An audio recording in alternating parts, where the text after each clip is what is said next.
starting with Mr. Bazan. Well, thank you, Minister, for joining us this morning. Appreciate that, and along with all the other witnesses that are joining you from your defense team. And thank you for all of the work that you all do in keeping Canada safe and supporting our Canadian Armed Forces and the important work that they undertake.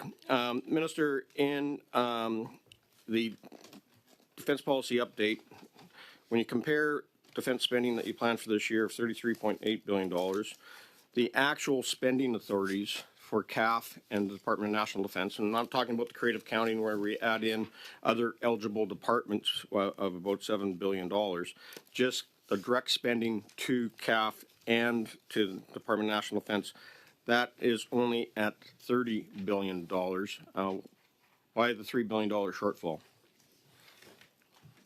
Is that just lapse spending again, or is it part of the budget cuts? No. I believe that my staff may be able to provide you a more detailed explanation either during this session or the next, and I would invite you to do that.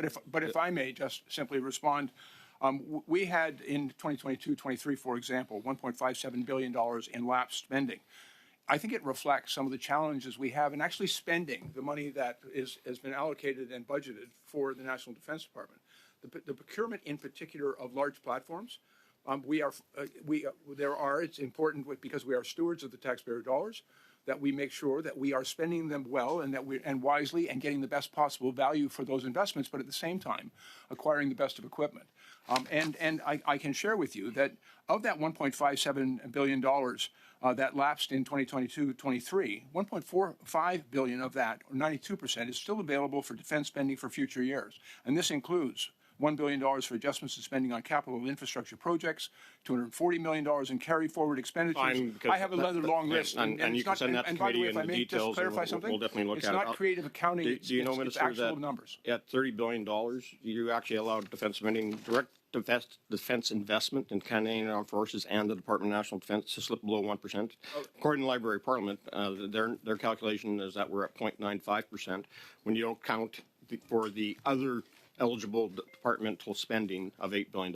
And if I may clarify it, the only time that Canada has ever gone below 1% of spending was in 2013 and 2014 when you were the parliamentary secretary. Two different worlds, Minister, and you know that. Today, you know that's two different worlds.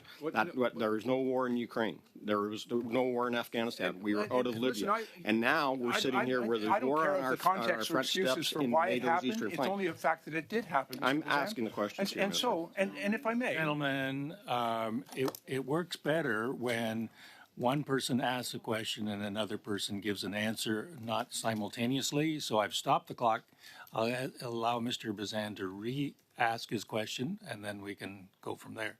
I'm going to move on because the minister is just going to talk over me regardless, rather than admit the facts that defense spending is now, again, when we're in a conflict situation with Ukraine, where we have a greater adversary than we've ever witnessed in China, where we have Israel defending its rights to exist against terrorist organizations, plus the government of Iran, the terrorist regime in Tehran.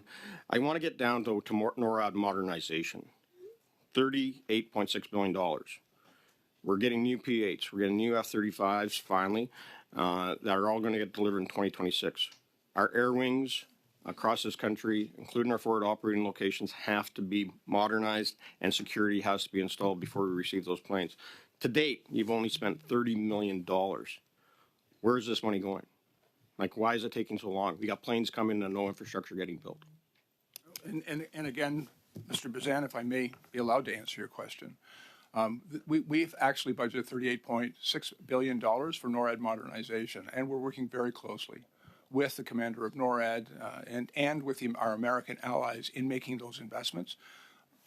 According to the plan in those investments, we know that we needed to acquire new capabilities, and as you've already acknowledged, we signed a contract for the replacement of the C-140s with the P-8, and those will begin to be delivered by 2026 with full delivery by 2028.